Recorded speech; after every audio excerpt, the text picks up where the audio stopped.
오늘 사도행전 9장 말씀 계속해서 말씀을 보도록 하겠는데 지난주까지 계속 이 사도행전에서 일어났던 사건들이 어떤 사건이었냐면 이제 교회가 되게 크게 부흥을 하고 성장을 했는데 이제 박해로 인해서 교인들이 다 흩어져서 전국 각지 전 세계로 가서 이제 교회를 또 작은 교회들을 세우게 됩니다. 그래서 이제 복음이 전파되고 또 우리가 또 신앙생활을 할 수 있게 되는 그 사건이 되게 되는 것이죠. 그리고 스데반이 순교를 했고 또 이제 8장 1절 말씀을 보면 이제 복선처럼 암시처럼 나오는 인물이 누구냐면은 바로 사울이라는 그러한 사람입니다. 사울은 여러분들이 잘 아시다시피 교회를 조금만 다녔으면은 다 아실 것입니다. 이 신약 성경의 반 이상을 기록한 사람이 바로 이 사울. 그리스 헬라말로 하면 이제 바울로 이름이 바뀌는데 이 사울이라는 이름은 다 한 번씩 들어볼 수밖에 없는 사람입니다. 그런데 이 구장도 굉장히 중요한 건데 이 구장 내용은 바로 이 사울의 회심 장면을 기록을 하고 있습니다. 여러분들 한번 이 말씀을 보기 전에 생각해 볼 게 있습니다. 어떤 것을 생각해 보면 좋겠느냐라는 것은 여러분들이 믿고 있던 그런 믿음이나 그런 그 지식들이 어느 한순간 다 무너져 보았다 본 적이 혹시 있으십니까? 혹시 그런 기억이 있으시면은 이 말씀을 볼 때 그런 기억을 더듬으면서 같이 말씀을 보면은 좋겠습니다. 어떠한 내가 믿고 있던 신념이나 내가 했던 것이 옳다고 생각했는데 그것이 잘못된 것을 깨달았을 때 사람은 대부분 후회를 하며 눈물로 기도를 하며 회심을 할 수밖에 없습니다. 성경의 대표적인 사람이 누구냐면 바로 다윗이죠. 다윗은 자신의 그런 잘못된 것을 지적하고 그것을 깨닫게 됐을 때 하나님 앞에 철저하게 회개하며 뉘우쳤던 사람이 이 다윗이었습니다. 그 중에 이제 대표적인 사건이 어떤 것이냐면 이 다윗이 불의로서 그 우리아의 아내였던 밧세바를 취하는 사건이 있습니다. 그 사건으로 인해서 나단 선지자가 이 다윗을 찾아갑니다. 하나님의 말씀을 전하면서 당신의 이 다윗의 잘못을 지적했을 때 다윗이 했던 것은 눈물 흘리며 기도하며 자신의 잘못을 뉘우쳤다라는 것이죠. 그리고 이 다윗은 이제 전과 같은 삶을 살지 않도록 늘 기도하며 자신의 삶 속에서 하나님과 동행하는 삶을 살기 위해 그의 삶 속에 노력하며 살았던 인물이 바로 이 다윗이었습니다. 그렇습니다. 자신의 잘못을 깨닫게 됐을 때 다시는 그 길로 가려고 하지 않는 것이 바로 이 사람입니다. 그러나 몸이 자꾸만 움직이니까 우리의 힘만으로는 할 수 없죠. 그래서 우리가 더 말씀을 봐야 되고 더 기도를 해야 우리가 하나님의 뜻 가운데 거하고 우리가 죄인에서 벗어날 수가 있습니다. 근데 오늘 말씀을 보면은 바로 사울이 그러한 경우였습니다.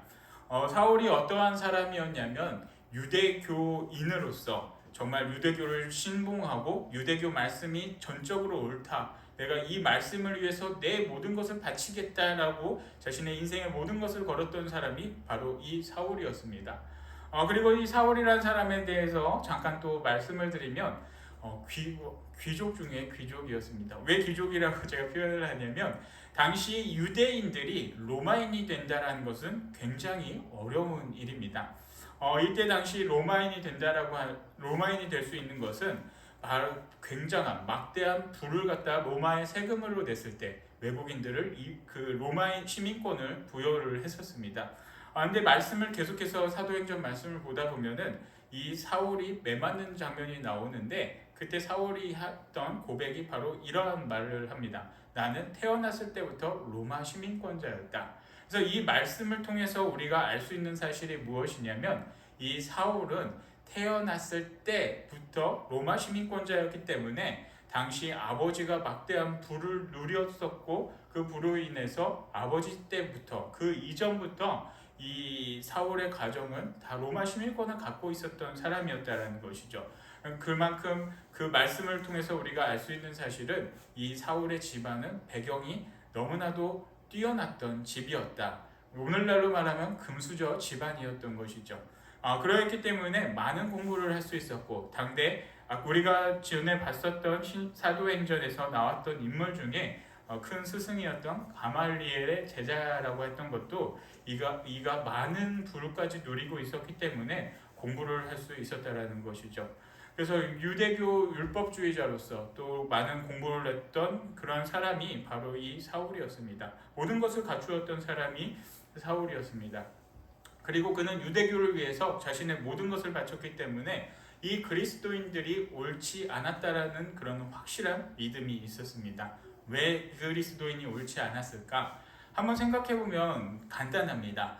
유대인들이 유대교에서 믿는 하나님은 한 분밖에 없는데 이 땅에 인간의 모습을 입고 온 예수님이 하나님이라고 하는 것은 말도 안 되고 하나님이 둘이라는 것에 대해서 그 모순적인 그런 말씀이 될 수밖에 없습니다. 그러니 예수님이 하나님이라고 인정하는 것은 유대교 율법에 맞지 않다라는 것이죠. 그래서 이 사울은 그리스도인들을 박해를 하는 것을 당연하게 생각했다라고 성경에서 말씀하듯이 이 유대교 율법주의자로서 그리스도인을 박해하고 없애버리는데 자신의 모든 것을 바쳤던 사람이 오늘 이 사울이었습니다. 그래서 9장 1절 말씀을 보면은 바로 말씀이 이렇게 시작됩니다. 사울이 주의 제자들에 대하여 여전히 위협과 살기가 등등하여 대제사장에게 가서라고 말씀을 시작하고 있죠. 우리가 이 말씀을 통해서 알 수 있는 것이 무엇이냐면 그리스도인들을 향한 사울의 마음을 알 수 있습니다. 살기 그리고 위협이 등등하다라고 기록을 하고 있죠. 그러니까 여기서 말하는 살기라는 것은 그리스도인들은 다 죽여도 돼, 다 죽여서 없애버려야 돼라는 그런 의미를 여기에서는 담고 있습니다. 우리가 또 거기서 알 수 있는 것이 무엇이냐면 우리가 전에 말씀을 통해서 같이 함께 나누었던 스데반의 죽음을 통해서 우리가 알 수 있죠. 왜 그러냐면 스데반이 죽었을 때 사울도 그 자리에 있었고 이 스데반의 죽음을 당연하게 여겼다라고 성경에는 말씀하고 있습니다. 그처럼 그리스도인들은 당연히 맞아 죽어야 돼, 돌로 맞아 죽어주고 이 세상에서 다 없어져야 되라는 그런 신념을 강하게 갖고 있었던 사람이 바로 이 사울이었습니다. 그리고 그에 대한 이 열정이 어느 정도였냐면 바로 2절 말씀을 이어서 보겠습니다. 2절 말씀을 보면 다메섹 여러 회당에 가져갈 공문을 청하니 이는 만일 그 도를 따르는 사람을 만나면 남녀를 막론하고 결박하여 예루살렘으로 잡아오려 함이라 라고 말씀을 하고 있죠.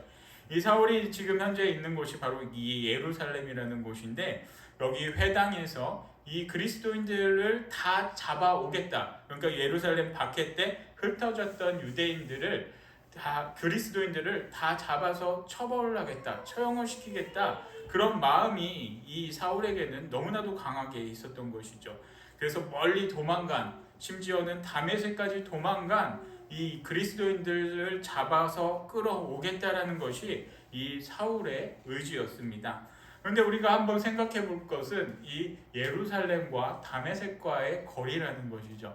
우리가 생각할 때 이 거리가 가까울 거라 이렇게 생각을 할 수도 있는데 제가 전에 잠깐 말씀드렸지만 저는 여기서 그 불이명까지 걸어가는 것도 너무나 힘이 들었던 기억이 있습니다. 한 시간 정도 이렇게 걸렸나 싶기도 한데 그 정도를 걸어간다는 것도 굉장히 힘듭니다. 그런데 이 중동 지방, 그때랑 지금이랑 기후가 다를 수도 있겠지만 이 중동 지방은 기후가 낮에는 상당히 뜨거운 지역이죠. 제가 이 파병 지역을 갔을 때 낮 최고 기온이 제가 기억했던 거는 50도 이상 올라갔던 그런 기억이 있습니다. 50도 이상 올라갔고 밤에는 뭐 춥다고 해도 20도 정도 됐는데 이동을 한다면 밤에 이동을 하면 모를까 낮에는 도저히 움직일 수 없는 그러한 곳이라는 것이죠. 그런데 이 거리적으로도 생각을 해보면 제가 한번 이렇게 찾아보니까 250km에서 한 300km 정도가 됩니다. 여러분들이 나중에 지도를 보시면 좀 쉽게 이해가 되겠지만 예루살렘은 이스라엘이라는 곳이고 이 다메섹이라는 것은 오늘날로 말하면 우리가 갈 수 없는 지역 시리아의 그 수도가 바로 이 다마스쿠스라는 곳입니다. 그곳까지의 거리는 약 250에서 300km 정도가 되는데 우리 이 금산을 기준으로 생각을 해본다면 제가 이렇게 한번 둘러봤는데 어느 정도 거리가 나올까? 그래서 집사님들 이해가 쉽게 이렇게 찾아봤는데 순천보다도 더 멀은 우리 집사님 고향이 순천이신데 순천보다도 더 넘는 거리더라고요. 그리고 한 부산 정도, 우리가 부산 정도의 거리, 금산을 기준으로 하면은 한 부산 정도의 거리가 한 250에서 300km 정도 이렇게 됩니다. 그런데 교통수단도 발달되지 않은 이 시대에 대부분 걸어서 이동을 해야 될 필요도 있었고, 그리고 한 며칠씩 걸릴 수밖에 없는 이 거리를 이 사울은 가서 끝까지 내가 잡아오겠다라는 그런 믿음이 있었습니다. 이가 그랬던 것은 그에게는 이 유대교 율법에 대한 확실한 믿음이 있었기 때문에 그는 그렇게까지 모든 그리스도인들을 다 잡아서 없애버려야겠다라는 투철한 사명감이 있었습니다. 그러니 250km가 되는 그 거리, 300km가 되는 거리, 이게 말이 250, 300이지 왕복으로 하면 500, 600km가 되는 그 긴 여정의 거리입니다. 그렇게까지 할 수 있었던 것은 그가 이 사람들을 다 결박해서 처형하려고 했던 그러한 강한 믿음이 있었다라는 것이죠. 그런데 여기서 굉장한 큰 사건이 일어납니다. 그것이 무엇이냐면 이 그리스도인들을 잡아서 다 박멸하고 다 없애러 가는 그 길 과정 속에서 바로 우리 이 땅에 오신 예수님을 만나는 그러한 은혜가 여기에 있었다는 것이죠. 그래서 3절 말씀을 이어서 계속해서 보면은 이렇게 말씀하고 있습니다. 사울이 길을 가다가 다메섹에 가까이 이르더니 호련히 하늘로부터 빛이 그를 둘러 비추는지라 라고 말씀을 하고 있죠. 이제 조금만 더 가면은 바로 다메섹에 들어갑니다. 다메섹에 가면 이제 거기서 숨어서 예배를 드리고 교회를 세웠던 그 그리스도인들을 내가 다 율법으로 잡아서 없애버릴 수 있는 그러한 시간이 얼마 남지 않았습니다. 이제 조금만 가면은 다메섹인데 다메섹에 다 갈 때쯤 바로 하늘로부터 호련히 이 빛이 이 사울을 둘러싸게 됐다는 것이죠. 여러분들은 혹시 그러한 빛을 보셨습니까? 그런 빛을 보면 너무나도 놀랄 수밖에 없습니다. 그리고 이 빛이 놀라운 것이 무엇이냐면 다른 사람들 눈에는 안 보였다라는 것이죠. 호련히 이 사울에게만 빛이 하늘로부터 비추어졌다라는 것입니다. 그런데 이렇게 빛이 비춰졌을 때 얼마나 놀랐겠습니까? 여러분들도 한번 생각해 보십시오. 길을 가는데 갑자기 나한테 이렇게 빛이 쫙 비춰진다 생각해 보시면, 이런 체험을 한번 해보시면은 너무나 놀랄 것입니다. 여러분들에게도 아마 감격이 있을 것이고, 아니면 너무나도 두려워져서 이렇게 엎드려질 수밖에 없다라는 것이죠. 근데 사울도 그렇습니다. 사울도 호련히 자신을 비추는 이 빛으로 인해서 너무나도 두려운 마음에 사울은 엎드려질 수밖에 없었다라는 것이죠. 그리고 사울이 할 수 있는 것이 무엇이겠습니까? 이 사울은 그 빛으로 인해서 두려움과 놀라움으로 인해서 물어볼 수밖에 없습니다. 그래서 4절은 이렇게 말씀하고 있습니다. 땅에 엎드려져 들음에 소리가 있어 이르시되 사울아 사울아 내가 어찌하여 나를 박해하였느냐 하시거늘 5절 대답하되 주여 누구시니까 이르시되 나는 내가 박해하는 예수라 라고 말씀을 하고 있죠. 이 자신을 호련히 빛이 비춰지고, 그리고 여기서 음성이 들립니다. 어떠한 음성? 사울아 사울아 내가 어찌하여 나를 박해하느냐. 그럴 때 이 사울이 대답했던 것이 주여 당신이 대체 누구이십니까? 이렇게 물을 수밖에 없다라는 것이죠. 근데 여기서 우리가 한 가지 생각해 보아야 될 것이 무엇이냐면 사울이 박해를 했던 존재가 누구였냐라는 것이죠. 사울이 박해를 했던 것은 예수님도 아니고 그가 믿었던 하나님도 아니었습니다. 그는 유대교 율법주의자로서 자신이 하는 것이 하나님을 섬기고 하나님을 예배하는데 가장 자신이 알고 있는 최고의 지식과 최고의 행위로 그의 모든 삶을 바쳤다라는 것이죠. 그런데 정작 들리는 것은 빛이 비치고 네가 어찌하여 나를 박해하느냐라고 말씀했을 때 이 사울은 자신의 모든 것이 무너질 수밖에 없었던 상황이었습니다.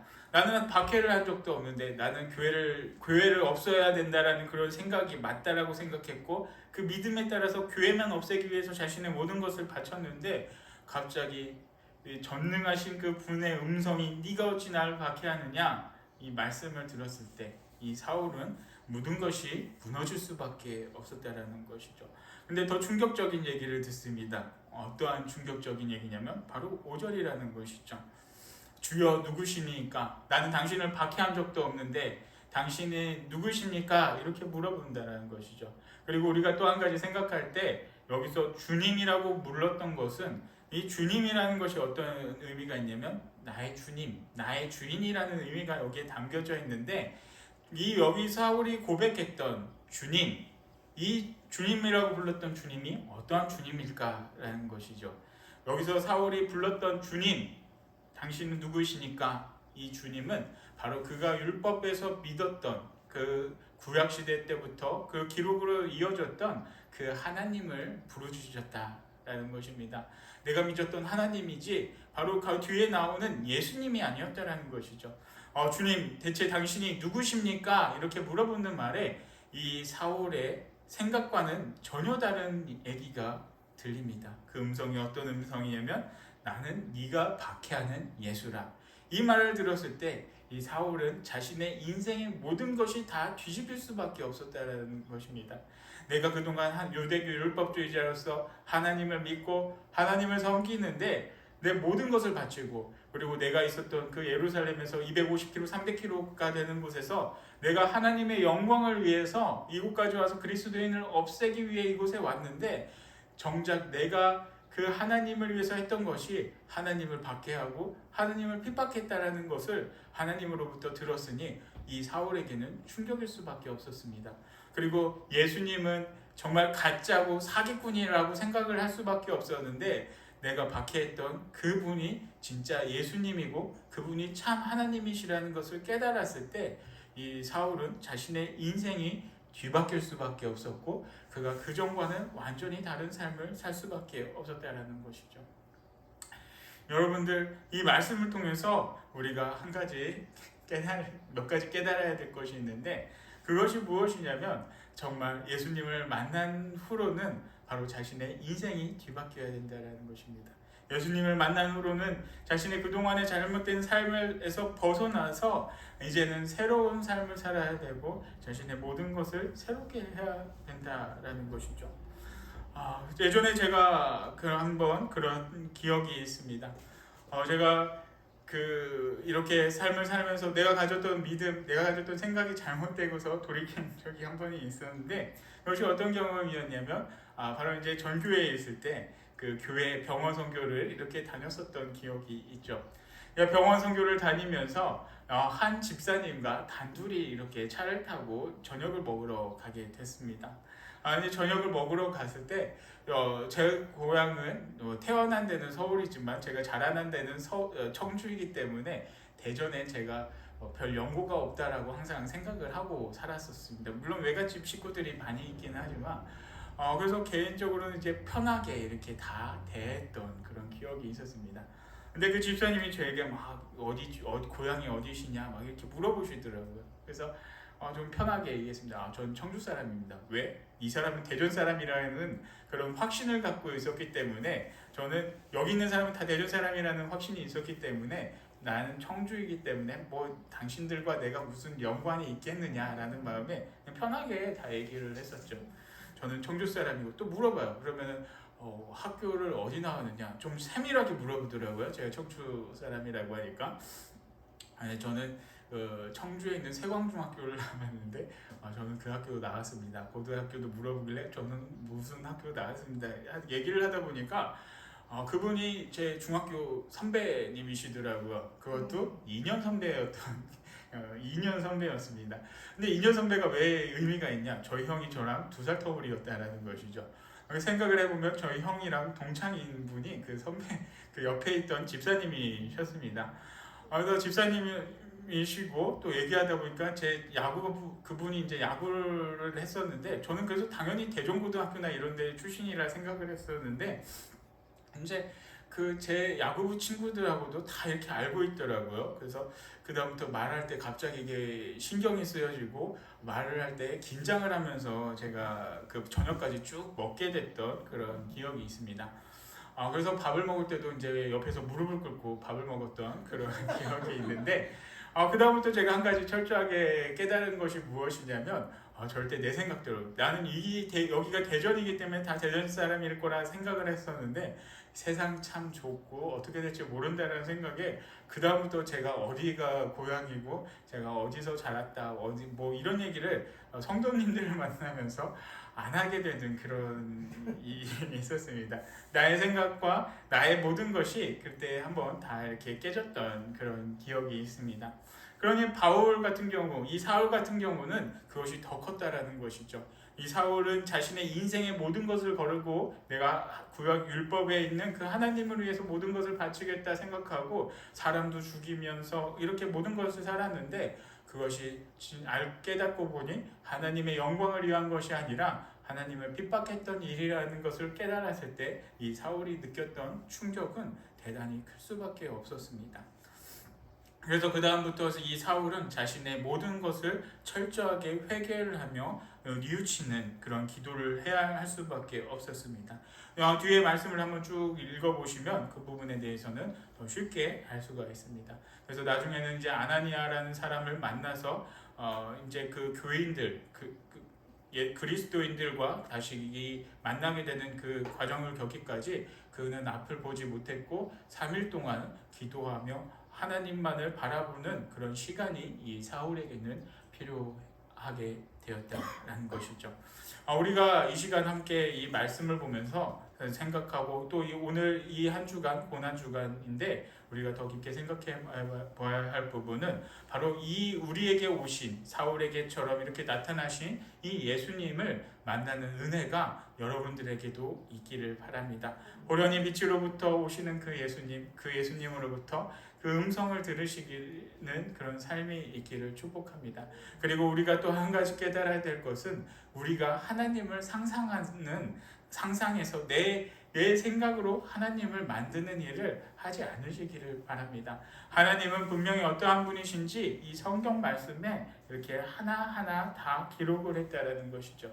근데 내가 성경도 보지 않고 기도도 하지 않고 하나님은 이런 분일 거야 라고 생각하면서 상상으로 내 하나님을 만들면서 그 하나님을 내가 그린 모습으로 만드는 그런 잘못을 하지 않으시기를 바랍니다.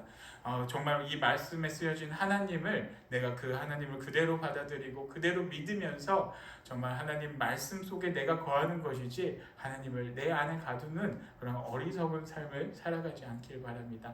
그래서 사울처럼 자신의 삶을 이렇게 평생 뉘우치고 그렇게 살아가는 것이 아니라 내가 하나님 안에 거하고 하나님 뜻 가운데 살아감으로써 정말 주님의 영광을 위해서 하나님으로부터 정말 우리 예수님으로부터 칭찬받을 수 있는 그런 모습의 귀한 모든 성도님들이 되기를 축복합니다.